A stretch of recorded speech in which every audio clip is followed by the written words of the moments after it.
is striking the Houthis and may have actually just taken out one of their main leaders. And we're not really sure, but so this guy's name is al Mahdi or something like that. Oh, I just spaced on his name. This guy, al Mashat. His name is Mahdi al Mashat, and he is the president of the Houthis. Now, he's not the Yemeni president. Remember that there is a Yemeni government that was apparently democratically elected years ago. Back, they lost power in like 2011, and they still control about, I don't know, a third of the country, starting down in the south in Aden and going east from there. And then the Houthis took power and took control of the majority of the populated areas of Yemen, which are along the western coastline. But the Houthis are not democratically elected, so you can't really call this guy a president. I don't know what I mean, that's his formal title.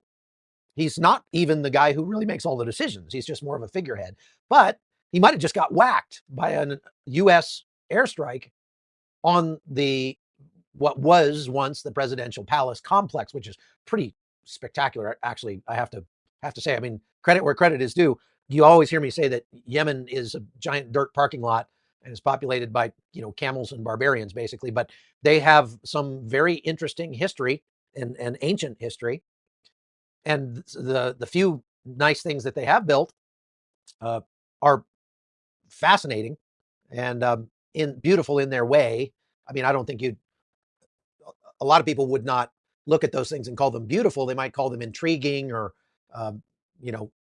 spectacular just in their scale, but it's still just dirt, just rearranged maybe. I mean, so the palace complex in Sanaa, let's see if I can find a picture of it maybe to show you, because it is pretty interesting for sure.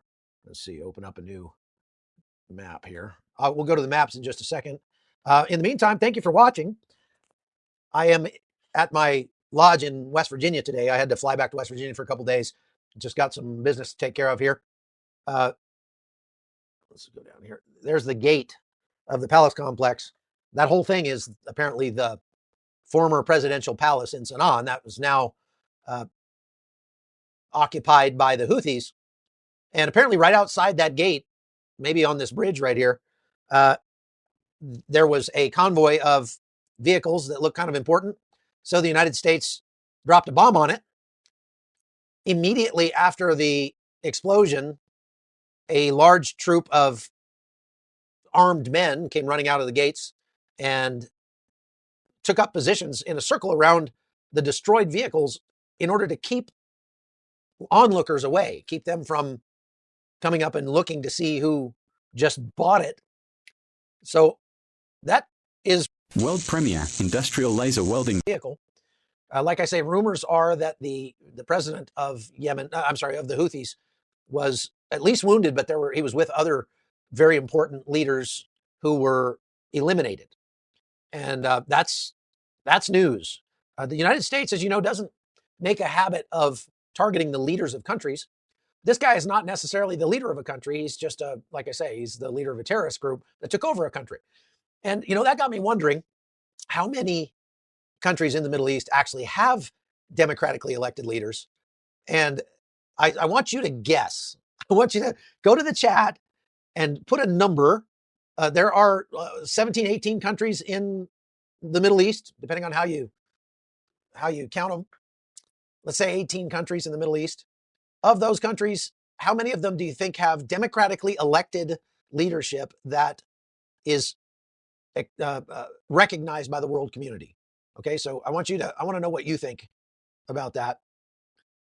Some people say 2, 0. Hello, Diane. 14, 3, 80%, 2, 0, 1. Well, let me just give you a hint. Israel is in the Middle East, right? So that's at least one. Yeah, I mean, pretty surprising. But of the 18 countries in the Middle East, it appears that only Israel and Tunisia have democratically elected leadership. Now, at least, I don't know, a dozen or so of the countries in the Middle East have monarchies, which, so, monarchy, of course, is not going to be elected. That doesn't mean that they're unpopular. It doesn't necessarily mean they're dictatorial. It just means that the people didn't vote for them.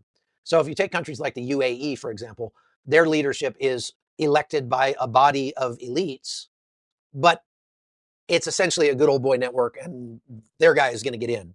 You know what I mean? I mean, they choose the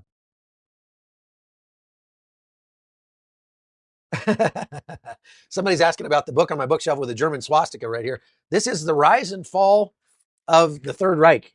It is probably one of the longest books I've ever read. Look how big that book is. And it's an excellent book about the Third Reich. As you can imagine, I'm a student of history, and I like to read history of all kinds. So the same area as the Harry Truman. And so we've got 2 carrier groups there now, and all those B-2 bombers at Diogo Garcia, all those B-52s as well, arrayed around the area. So we got lots of firepower there, but so far we're only striking about once an hour. And listen, this is not meant as a criticism of the United States or anything, but we're just going to have to do a lot better than that, because, the Houthis have weathered so many attacks from even the United States before. I mean, back in 2015 or so, the United States was attacking Yemen, or assisting Saudi Arabia and the UAE in attacking Yemen.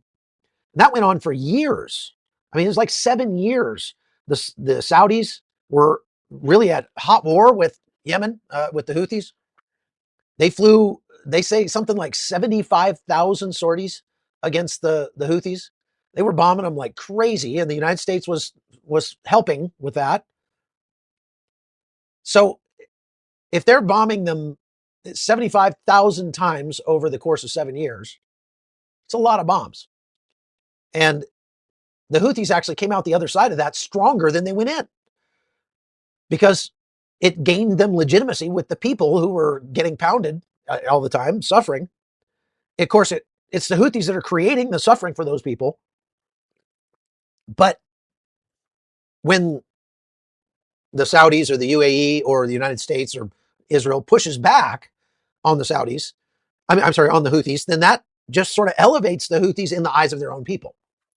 I don't know that that really matters. I don't know that we should really care what the people think. If the people are going to be threatening, shipping in the Gulf of Aden around the world, global shipping, then you can't have nice things. I guess that's, that needs to be the strategy, or the policy toward Yemen or anywhere, is that if you attack your neighbors or just randomly start committing acts of terror on the high seas or whatever, then you don't get to have nice things. Your people don't get to have nice things. Of course, the AP and the left-wing media is just almost apoplectic over the bombing campaign that's happening in Yemen, because, the Yemeni people are suffering, and their suffering is being exacerbated by the bombing. No, their suffering is being exacerbated by the Houthis attacking their neighbors.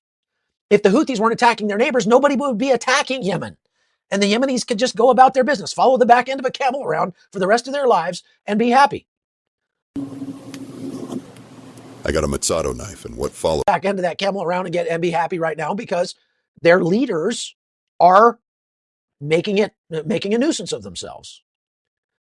And so the world has every right to be bombing Yemen. And look, if that's the case, if we have a moral imperative to put a stop to people who are terrorizing innocents, look, you are paying more for products because they can't bring ships through the Suez Canal anymore.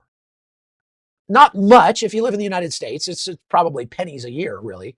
But without a doubt, you are being affected. Global shipping is being affected. And not only is it just affecting the shipping going through the Suez Canal, but it's affecting shipping all over the world, because everybody's watching to see if this is effective. And if it's effective, it's the same concept as these jackasses that go out and stand in the middle of the street when they're mad about something in Panama. It happens practically every day now. People want to protest. They don't go protest in the city park or in front of the presidential palace. They go protest. They go stand in the middle of the freeway and shut down the country. And you've heard me say many times, that is terrorism. That is kidnapping. If you are, everybody's really freaking out about the swastika on this. This is a history book on the history of the Third Reich. I'm going to put it away. I'm going to put it over here so you guys quit freaking out about it.